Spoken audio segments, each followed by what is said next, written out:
Minha família me abandonou. 16 anos depois, eles querem se reconciliar comigo? Originalmente, postei isso em outro subreddit, mas me recomendaram postar aqui. Minha intenção ao postar isso é desabafar e liberar um pouco de estresse. Como mencionei na postagem original, a história tem um final, por assim dizer. Novamente, peço desculpas por quaisquer erros que possam ocorrer ou se houver lacunas na história. Se tiver alguma dúvida ou pergunta, pode postar nos comentários. Não tenho certeza de quanto será coberto nesta publicação, mas tentarei contar o máximo possível para evitar qualquer dúvida. O conteúdo desta postagem destina-se a fornecer algum contexto sobre o que aconteceu entre mim e minha família para que na próxima postagem eu possa entrar em mais detalhes sobre a reunião com minha família. Essa história realmente começou há 25 anos, em 1998, quando eu tinha 17 anos, atualmente tenho 42 anos. Foi durante esse período que conheci pela primeira vez minha agora ex-esposa, Maria, ambos morávamos em uma pequena cidade no centro do México. Eu estava no ensino médio na época. Durante o primeiro semestre, fiquei amigo de uma colega de classe chamada Lily.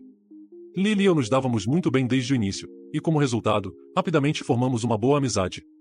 Um dia, entre nossas conversas habituais, Lily me convidou para ir à casa dela passar um tempo e eu concordei. Como me lembro, chegamos à casa de Lily, passamos algum tempo fazendo alguns trabalhos escolares e depois começamos a jogar alguns videogames. Após alguns minutos, a porta da casa se abriu, e alguns segundos depois, vimos uma garota muito parecida com Lily entrar na casa. Acontece que Lily tinha uma irmã gêmea chamada Maria. Depois de vê-la por alguns minutos, uma pequena conversa começou entre eu, Lily e Maria. Depois de alguns minutos de conversa entre nós três, Maria e eu continuamos a conversa sozinhos, tendo um bom primeiro encontro no final. Eu estaria mentindo se dissesse que me lembro de tudo, mas resumindo, após esse primeiro encontro, mantive contato com Maria, começamos a passar muito tempo juntos, saíamos para passear e, com o tempo, começamos a desenvolver sentimentos um pelo outro. Saímos em alguns encontros e finalmente oficializamos nosso namoro quando ambos tínhamos 19 anos. É importante mencionar que Maria é uma pessoa que sofre de duas deficiências, ela é cega desde o nascimento, foi diagnosticada com cegueira congênita, e aos 16 anos, foi diagnosticada com arritmia cardíaca. Isso significa que seu ritmo cardíaco é irregular, então havia momentos em que sua frequência cardíaca estava muito baixa. Devo admitir que, no começo, foi complicado me adaptar a viver com uma pessoa com deficiência. No caso de Lily, ela só tem um leve caso de miopia. Por decisão minha e da família de Maria, comecei a estudar medicina e fazer alguns cursos e treinamentos para ser alguém capaz de cuidar e garantir a segurança física e mental de Maria. Na época eu estava estudando contabilidade, mas me ofereceram a oportunidade de participar de alguns cursos em um centro médico, então aceitei.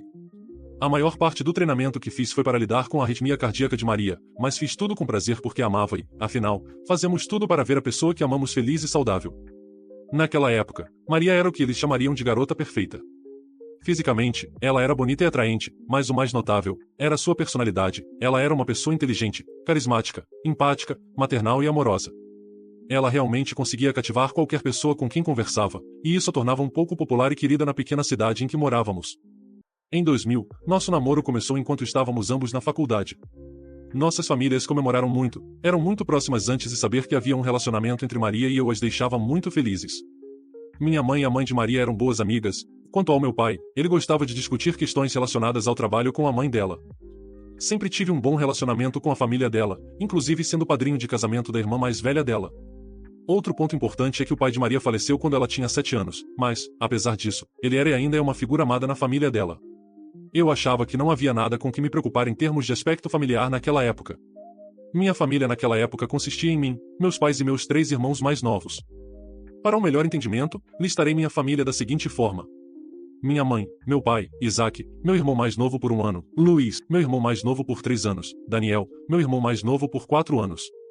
Do lado da família de Maria, listarei da seguinte forma. Tânia, mãe de Maria, Sofia, irmã mais velha de Maria, Lily, irmã gêmea de Maria, Maria, agora ex. Em 2003, Maria e eu nos formamos na faculdade aos 22 anos, e ambos decidimos nos casar no mesmo ano. Nem preciso dizer o quanto nossas famílias ficaram entusiasmadas ao ouvir as notícias sobre nosso casamento. Foi realmente um momento muito especial para nós dois, o casamento foi simplesmente perfeito. Desde o local, até a comida e a música. Tudo o que havíamos sonhado estava presente naquele dia. Pouco depois do casamento, nos mudamos para começar nossa vida como casal, embora nos primeiros dias eu notasse um pouco de inquietação em Maria. Na época, ela me disse que estava apenas um pouco estressada por causa do casamento, sua inquietação não durou mais de um dia e ela voltou ao seu antigo eu muito rapidamente. Um mês após o casamento, algo importante aconteceu, que foi o desaparecimento de Lily da esfera familiar. Naquela época, Lily estava trabalhando no banco da cidade como contadora, sendo recomendada por sua mãe para o cargo. Normalmente, costumávamos tomar uns drinks às sextas-feiras após uma semana cansativa, mas um dia ela simplesmente não apareceu no bar que costumávamos frequentar. No início, não me preocupei com isso, mas na semana seguinte Maria me informou que Lily não voltaria mais. Quando perguntei a Maria sobre isso, ela não quis falar nada a respeito, então pensei em perguntar à sua mãe.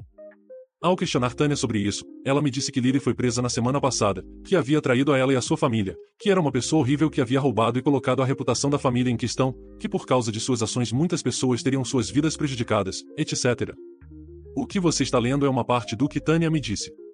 Gostaria de dar mais detalhes, mas as outras coisas que ela disse são muito pessoais. Finalmente, a última coisa que soube sobre Lily foi que ela foi condenada a 13 anos de prisão naquele ano.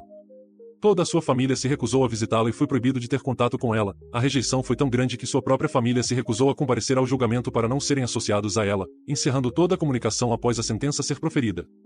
Os 2 anos seguintes foram bastante tranquilos. Comecei a trabalhar como contador em uma pequena empresa na cidade, enquanto Maria trabalhava como professora para pessoas cegas. Meu casamento era incrível. Obviamente, tivemos alguns altos e baixos, mas não era algo para se preocupar. Sempre fomos um casal comunicativo, amoroso e carinhoso. A deficiência de Maria limitava alguns aspectos, mas ainda assim tínhamos um bom relacionamento emocional e fisicamente. Embora meu trabalho consumisse muito do meu tempo, sempre tentava passar pelo menos 3 horas por dia com Maria, tínhamos um encontro por semana e a ideia de começar uma família tornou-se presente depois de um tempo. Em 2005, tive que fazer uma viagem de negócios com alguns colegas para fechar um contrato que beneficiaria a nossa empresa. A única pessoa importante nisso era uma ex-colega chamada Emma, realmente não tinha nenhum relacionamento com ela, sendo nossa única interação durante o trabalho. Após alguns dias, a negociação foi bem sucedida e o contrato foi fechado.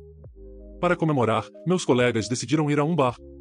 A comemoração foi o que você esperaria, a maioria dos meus colegas acabou bêbada, no meu caso, não cheguei a esse ponto, limitando-me a conversar com alguns colegas sobre vários assuntos. Depois de um tempo, decidi voltar para o hotel onde estávamos hospedados. Ao sair do local, Emma esbarrou em mim e ambos caímos no chão, como a maioria dos meus companheiros naquele momento, pude ver que ela estava bêbada. Levantei-me novamente e tentei ajudar Emma a se levantar, o que não foi possível devido ao estado dela. Um dos meus colegas ao ver isso, disse que seria melhor levar Emma de volta ao hotel, concordei oferecendo um dos meus braços como apoio, levei Emma de volta. Eu realmente planejava deixá-la na frente da porta do quarto dela e ir embora, mas no final, tive que carregá-la até a cama onde simplesmente a deitei e alguns segundos depois fui para o meu quarto. No dia seguinte, voltamos para nossas respectivas casas sem incidentes. 4 dias depois de voltar da minha viagem de negócios, estava voltando do trabalho quando notei os carros dos meus pais e o carro de Tânia fora da minha casa. Ao entrar, encontrei a mãe de Maria, sua irmã mais velha e meus pais parados na sala. Todos pareciam furiosos. Maria estava sentada no sofá chorando, ela estava grávida de 4 semanas neste ponto. Sem ter tempo para processar a cena, recebi um tapa forte de Sofia, seguido por vários gritos dos presentes.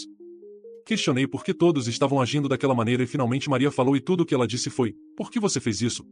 Perguntei o que ela queria dizer com isso e rapidamente todos começaram a gritar comigo e a me acusar de trair Maria durante minha viagem de negócios.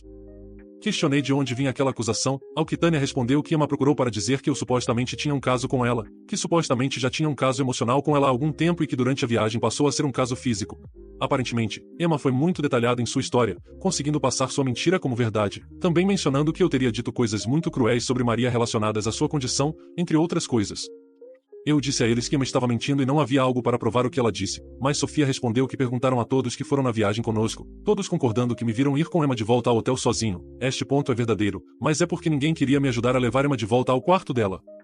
Implorei para que Maria acreditasse em mim, mas ela respondeu que não queria mais nada comigo, pedindo divórcio. Os gritos e insultos contra mim continuaram até que fui expulso de minha casa. Os meses seguintes foram um verdadeiro inferno. Fui forçado a deixar meu emprego quando todos descobriram o que estava acontecendo.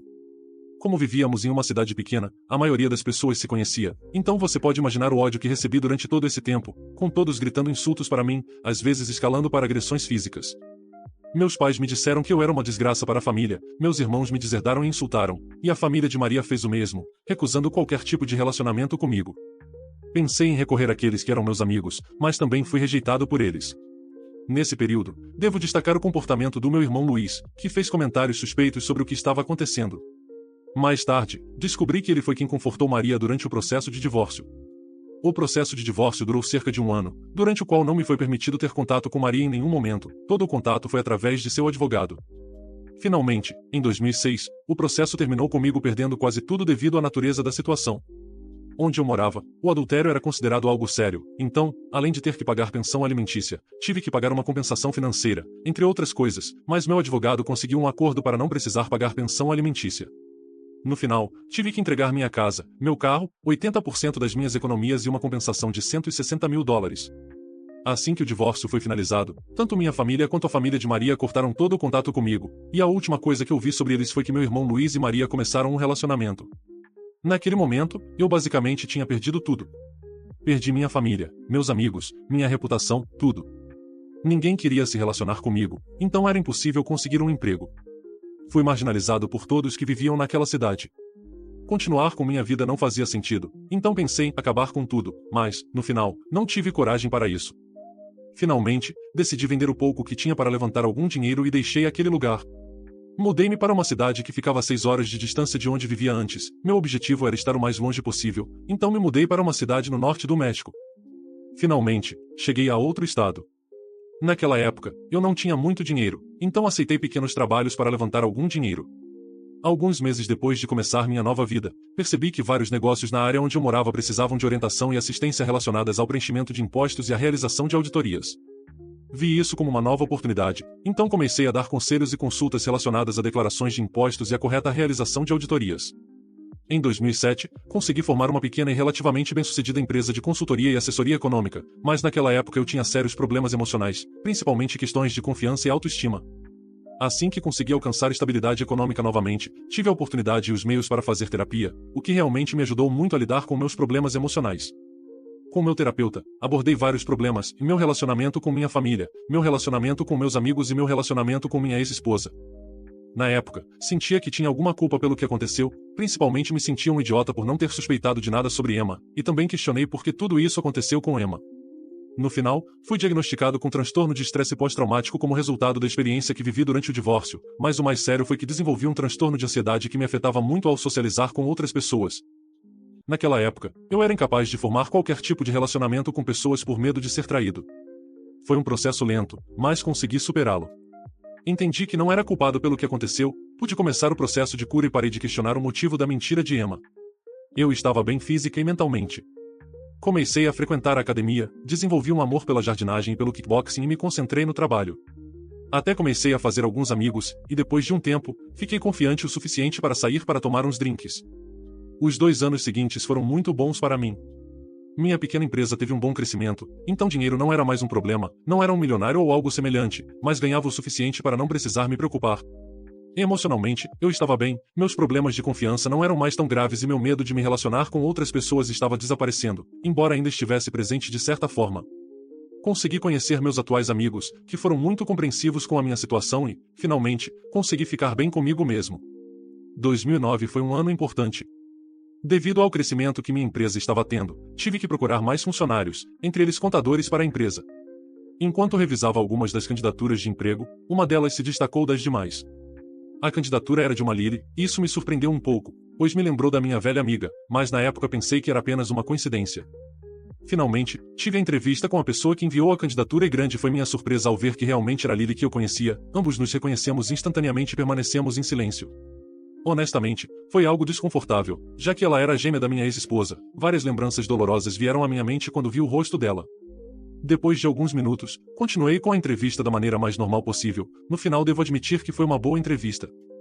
Finalmente, Lily conseguiu uma das vagas e alguns dias depois ela apareceu para começar a trabalhar, independentemente do que aconteceu no passado. Lily era uma das melhores opções, então seria uma estupidez não contratar alguém com grande experiência e conhecimento na área. Além disso, sua candidatura de emprego não mencionava nenhum antecedente criminal, então não havia problema em contratá-la. No começo, a comunicação entre Lily e eu era nula, limitada às interações relacionadas ao trabalho, incluindo suas interações com outros funcionários. Durante esse período, Lily apenas aparecia para trabalhar, fazia seu trabalho e ia para casa sem contato com ninguém. Lily continuou com esse comportamento por mais alguns meses. Um dia, surgiu um projeto importante para a empresa, o que significava mais trabalho e, portanto, mais horas de trabalho. No final do expediente, eu costumava ficar horas extras para adiantar alguns dos trabalhos pendentes, então Lily se ofereceu para ajudar com o trabalho pendente, ao que aceitei. A maioria dessas horas extras passou com os dois em total silêncio, até que um dia Lily me convidou para tomar um drink. Lily parecia muito nervosa e um pouco assustada ao fazer a proposta. No início, eu não tinha intenção de aceitar seu convite, mas naquele momento eu estava muito estressado, então um drink não faria mal. Na verdade, a pequena saída não foi muito notável, mas no geral foi bastante agradável passar um tempo com ela. Falamos sobre questões relacionadas ao trabalho. Depois de um tempo, Lily começou a ganhar mais confiança, então fomos nos aproximando pouco a pouco até começarmos a formar uma amizade formal novamente, que cresceu ao longo do tempo. Depois do trabalho, às vezes passávamos um tempo conversando, compartilhávamos o horário de almoço e, às sextas-feiras, íamos tomar alguns drinks como nos velhos tempos.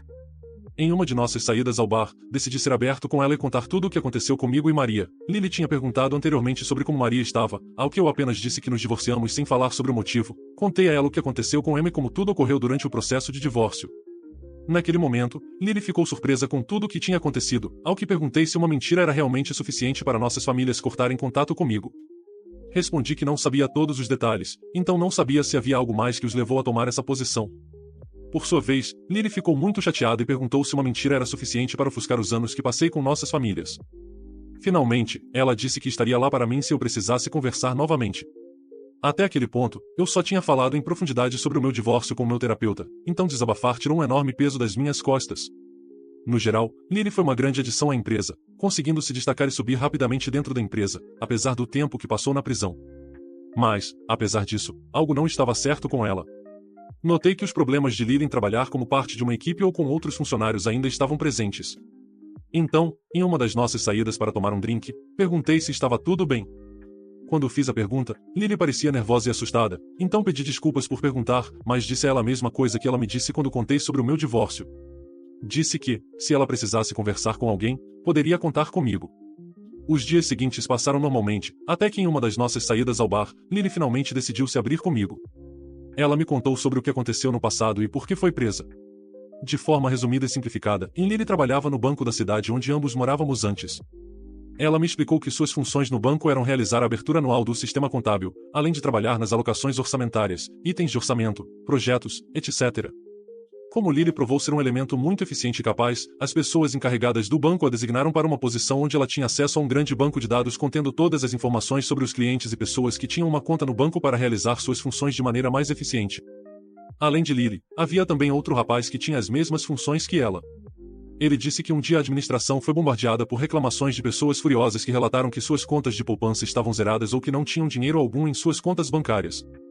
Depois de algumas horas, a administração do banco percebeu que as contas bancárias de várias pessoas estavam realmente sendo esvaziadas. Como não havia nada que pudesse resolver o problema, foram forçados a restringir o acesso a todas as contas associadas, resultando no que conhecemos no México como um corralito. Isso significa que, por alguns dias, ninguém podia entrar ou retirar dinheiro de suas contas, o que foi muito problemático. Ao investigar o que aconteceu, a causa do problema foi encontrada. Descobriu-se que um grupo criminoso, é muito provável que essas pessoas fossem membros de algum cartel da época, mas isso não ficou claro, teve acesso às informações armazenadas no banco de dados, por informações, quero dizer números de cartão, senhas, etc. Então, com essas informações, eles se dedicaram a esvaziar várias contas bancárias ou de poupança. O banco conseguiu recuperar parte do dinheiro roubado, mas uma parte não pôde ser recuperada. A maioria dos envolvidos foi presa 2 dias após o evento, mas outros conseguiram escapar. Lily foi presa enquanto a investigação estava em andamento. As pessoas que tinham acesso ao banco de dados foram investigadas, restando Lily e seu colega de trabalho como os únicos suspeitos, mas este último não pôde ser investigado mais a fundo porque curiosamente renunciou alguns dias antes do evento e desapareceu da cidade. Os perpetradores afirmaram que alguém que trabalhava no banco deu a eles acesso às informações armazenadas no banco de dados, mas que não sabiam quem era porque o contato com essa pessoa foi feito por outro membro desse grupo que conseguiu escapar. A investigação também mostrou que esse grupo teve que ser orientado por alguém que tinha conhecimento sobre o funcionamento do banco. Por causa desses e outros fatores que foram apresentados, sugeriu-se que Lily foi quem ajudou essas pessoas. No final ela foi considerada culpada, embora talvez ela tenha sido apenas usada como bode expiatório para encerrar o caso, o que não me surpreenderia considerando o histórico da polícia mexicana nesse tipo de coisa. Então, ela me contou como sua família virou as costas para ela durante todo o período da investigação.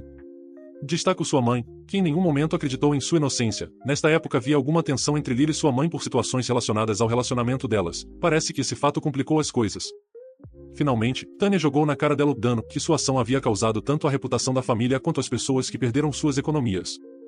Quando sua sentença foi proferida, sua mãe foi vê-la pela última vez para dizer que não queriam vê-la novamente em suas vidas, ao que Lily respondeu dizendo que era inocente, com sua mãe respondendo: "Se você foi considerada culpada é por alguma coisa, não é?" Logo depois, sua família cortou todo o contato com ela, deixando-a completamente devastada. Assim que Lily terminou de falar, comecei a me desculpar por não estar com ela quando eu precisava estar, ao que ela respondeu que eu não precisava me desculpar, porque mesmo que eu tivesse querido me comunicar, Tânia não teria permitido. Tânia era a única autorizada a visitar Lily na prisão, então, se alguém quisesse visitá-la, precisava da permissão dela para fazer isso. Além disso, Tânia também impediu o contato por outros meios, como correspondência e chamadas telefônicas. Depois de alguns minutos, perguntei a Lily como ela conseguiu sair da prisão, ao que ela respondeu que ficou presa por 5 anos até que uma das pessoas que conseguiram escapar foi presa. Acontece que essa pessoa era responsável por ter contato com a pessoa que deu acesso ao banco de dados para esse grupo. Em troca de reduzir sua sentença, ela concordou em dar informações sobre a fraude e como foi realizada. No final, suas declarações provaram que foi o ex-parceiro de Lily quem ajudou esse grupo, juntamente com a falta de evidências para validar genuinamente a participação de Lily no esquema. No final, foi determinado que não havia razão para Lily permanecer na prisão, então ela foi liberada e qualquer antecedente criminal em seu registro foi apagado. Ela disse que, após sua libertação, tentou entrar em contato com sua família, mas no final só conseguiu entrar em contato com sua mãe, que novamente se recusou a ter qualquer relacionamento com ela. O mesmo aconteceu com seus amigos, que a rejeitaram. Ela me contou sobre suas tentativas de conseguir um emprego, mas a notícia do que aconteceu em seu emprego anterior impediu que ela conseguisse uma posição em sua cidade natal e nas cidades vizinhas. Finalmente, Lily deixou a cidade, pois não havia razão para ficar lá. Depois disso, ela passou alguns meses procurando um emprego e acabou vindo para minha empresa. Ela diz que, por causa do que teve que passar, tem dificuldade em se relacionar com outras pessoas, além de ter problemas de confiança e pesadelos constantes por causa do tempo que passou na prisão. Naquele momento, senti pena dela, ela teve que passar e lidar com várias coisas que, de uma forma ou de outra, deixaram traumas para toda a vida. Recomendei que ela fizesse terapia para lidar com essas questões, disse que pagaria por tudo como uma forma de me desculpar por minha ausência quando ela mais precisou de nós. Ela recusou no início, mas depois de um tempo insistindo, ela concordou, então ela começou a frequentar o mesmo terapeuta que eu estava indo, mas pediu que eu a acompanhasse à sessão de terapia. Ela foi diagnosticada com síndrome de estresse pós-traumático, depressão, ansiedade, problemas de confiança e problemas de sono. Nos primeiros meses em que acompanhei as sessões de terapia, eu costumava esperar do lado de fora do consultório enquanto ela fazia a sessão individualmente. Mas, eventualmente, ela me pediu para entrar e acompanhá-la durante as sessões, ao que concordei. O terapeuta prescreveu alguns antidepressivos e ela começou a frequentar a terapia 2 dias por semana. Lily também começou a participar de um programa de cura para objetores de consciência que cumpriram pena na prisão. Por minha parte, o terapeuta me deu várias dicas para ajudar na recuperação de Lily. Embora a recuperação de Lily tenha sido lenta, posso dizer que realmente ajudou. O medo dela de interagir com outras pessoas estava desaparecendo ao ponto de fazer amizades, seus problemas de ansiedade e confiança não eram mais uma preocupação. Em geral, ela começou a mudar para melhor, nós até começamos a frequentar a academia juntos e Lily começou a fazer aulas de kickboxing comigo, às vezes, tínhamos lutas amigáveis entre nós. Chegou o ano de 2012. Durante esse período, Lily e eu nos tornamos cada vez mais próximos. No aspecto profissional, tivemos um bom relacionamento com Lily, tornando-se minha mão direita na empresa. No lado pessoal, também tivemos um relacionamento muito bom, passávamos cada vez mais tempo juntos, sair para tomar um drink ou dar um passeio tornou-se parte de nossa rotina e ambos nos apoiamos durante nossa terapia. Com o tempo, percebi que havia desenvolvido sentimentos por Lily. Eu sei o que você pode estar pensando agora, você se apaixonou pela gêmea da mulher que te deixou? Por um tempo, a ideia de ter um relacionamento me assustou por causa da minha experiência com Maria. Eu temia que meu medo estivesse nublando meu julgamento ou que meus problemas de confiança arruinassem qualquer chance de um relacionamento. Eu também tinha medo de que a razão pela qual comecei a gostar de Lily fosse que, inconscientemente, eu estava procurando voltar com minha ex e considerando que ambas eram quase iguais. Você entende meu ponto? Por quase iguais, quero dizer apenas que a única coisa que compartilhavam era o rosto. Em outros aspectos, elas eram totalmente diferentes. Por outros aspectos, quero dizer, personalidade, maneira de agir, maneira de se vestir, etc. Depois de consultar minhas dúvidas com meu terapeuta e meus amigos, consegui confirmar que estava realmente apaixonado por Lily, estava me apaixonando por sua pessoa e não por sua aparência. Finalmente, esperei nossa próxima saída ao bar para declarar meus sentimentos a ela, esperei até sairmos do bar e declarei como me sentia em relação a ela, expliquei o quão especial me sentia quando estava ao seu lado e como só pensava em passar tempo com ela. Lily ficou quieta por alguns minutos, então começou a chorar um pouco e me perguntou se eu tinha certeza do que estava dizendo. Naquele momento, pensei que tinha estragado tudo e estava apenas esperando ser rejeitado. Reafirmei minha posição sobre meus sentimentos por ela, ao que ela se afastou um pouco, mas alguns segundos depois me abraçou. Entre soluços, ela me confessou que sentia o mesmo, confessou que começou a desenvolver sentimentos por mim quando viu o quanto eu me importava e cuidava dela. Disse que eu era a primeira pessoa que genuinamente se importava com ela em muito tempo, que eu era o único a apoiá-la quando ela mais precisava, que eu era o único que chegou a entendê-la. Ela confessou que quando está comigo, sente que não está sozinha. Disse que quando está comigo sente que uma vida boa é possível. Disse que eu lhe dava um motivo para continuar vivendo. Que eu a fazia sentir-se amada. Neste ponto, eu também estava chorando. Lily continuou a chorar enquanto me abraçava. Ela disse que não havia dito nada sobre como se sentia porque estava com medo. Tinha medo de que eu não a amasse por causa do que aconteceu com sua irmã. Tinha medo de que eu não a amasse por causa de seus problemas. Tinha medo de que eu a afastasse. Tinha medo de que ela ficasse sozinha novamente. Naquele momento, comecei a confortá-la e prometi que estaria ao seu lado, não importa o que acontecesse. Lily, por sua vez, também prometeu estar ao meu lado, não importa o que. A partir daquele momento, Lily e eu começamos nosso relacionamento. No começo, foi um pouco complicado por causa dos problemas que ambos tínhamos, principalmente devido aos nossos problemas de confiança e medo de traição. Mas decidimos que não deixaríamos nosso passado nos impedir de ser felizes. Embora tenha sido um processo um pouco lento, com alguns momentos tensos, conseguimos construir um bom vínculo. Esse vínculo foi o que nos deu a clareza mental e a força para dar os passos finais que nos permitiram curar. Finalmente, Lily e eu nos casamos no início de 2015. Ambos decidimos que seria melhor ter um evento pequeno, então convidamos apenas as pessoas mais próximas de nós. Para aqueles que estão se perguntando, não convidamos nossas famílias. A ideia foi discutida e consultada com nosso terapeuta, mas no final decidimos não convidá-los porque não fazia sentido devido a tudo o que aconteceu entre nós. O casamento ocorreu em uma bela praia, a atmosfera criada pelo som do mar e pelo pôr do sol foi algo muito único e especial. Um total de 15 pessoas compareceram ao evento, todas elas eram amigos muito próximos de nós e até nosso terapeuta compareceu com sua esposa. Uma das melhores lembranças que tenho do casamento foi ver Lily caminhar até o altar, vê-la em seu vestido de noiva foi algo que nunca esquecerei. Mas o momento que guardarei para o resto da minha vida foi ver seu rosto enquanto eu colocava o anel, tudo o que ambos tivemos que passar para chegar a este momento. Ver aquele belo sorriso no rosto de Lily, simplesmente não sei como descrever em palavras como isso me fez sentir. Algumas semanas após o casamento, descobrimos que Lily estava grávida, sabe, gravidez de lua de mel. Admito que no início estávamos muito nervosos, mas com o passar dos dias os nervos se transformaram em entusiasmo e felicidade. Levamos a gravidez como o começo de nossa nova vida juntos. No final de 2015, Lily deu à luz uma linda menina, a quem me referirei como Alba. Felizmente, no hospital onde ocorreu o nascimento, nos permitiram ter contato pele a pele, com Alba assim que ela nasceu. Segurar meu bebê foi um momento especial, um momento único quando conheci minha filha, vê-la nos braços da minha esposa, simplesmente não saberia explicar em palavras como me senti naquele momento. Que sentimentalismo e que verdade. Acho que não é necessário dizer o que a chegada de Alba gerou em nossas vidas, tanto a nível pessoal quanto social, nossos amigos nos visitavam todos os dias para conhecer Alba.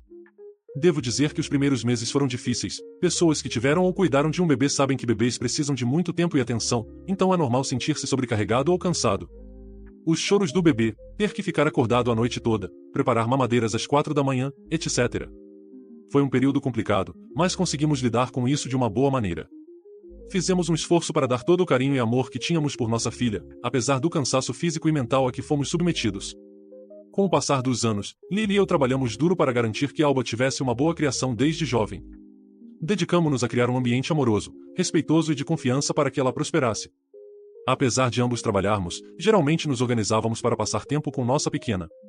Com isso, chegamos aos dias de hoje. Hoje posso dizer que sou orgulhoso pai de uma linda menina de 7 anos e que tenho a melhor esposa que poderia desejar. Como você pôde ler durante minha publicação, não foi um caminho fácil, houve bons e maus momentos ao longo desses anos. Mas eu não mudaria nada, tenho grandes pessoas ao meu lado e não poderia desejar mais nada. Se você está se perguntando, sim, há mais história. Alguns dias atrás, algo que eu jamais imaginei aconteceu, fui contatado pela minha família. Tudo começou com uma mensagem do meu irmão Louis, seguida por mensagens dos outros membros da família. Logo depois, Tânia, minha ex-sogra, também tentou me contactar. Eles usaram todos os meios possíveis para se reconectar em redes sociais, telefonemas e até mesmo cartas. No início, fiquei confuso e, admito, um pouco abalado. Depois de tantos anos, por que agora? Por que, após me deserdarem, me humilharem publicamente e me abandonarem no meu momento mais vulnerável, decidiram entrar em contato? Resolvi ignorar as primeiras mensagens, mas a insistência deles me levou a confrontar minha curiosidade. Foi então que descobri o motivo e eles haviam descoberto o sucesso da minha empresa e da minha vida atual. Parece que as notícias sobre minha pequena empresa de consultoria, agora bastante reconhecida na região, chegaram até eles. Também ficaram sabendo que eu havia me casado novamente, que tinha uma filha maravilhosa e que estava vivendo uma vida estável e feliz. E isso, aparentemente, despertou neles o desejo de reconciliação. Minha mãe escreveu em uma carta que a família é tudo e que devemos deixar o passado para trás. Tânia, por outro lado, argumentou que as famílias passam por altos e baixos, mas sempre se unem no final. Louis me mandou mensagens tentando justificar o que fez no passado, dizendo que estava confuso e não sabia como lidar com a situação na época. Todos eles tentavam, de alguma forma, minimizar ou justificar o que fizeram comigo, mas nenhuma dessas palavras carregava um pedido genuíno de desculpas.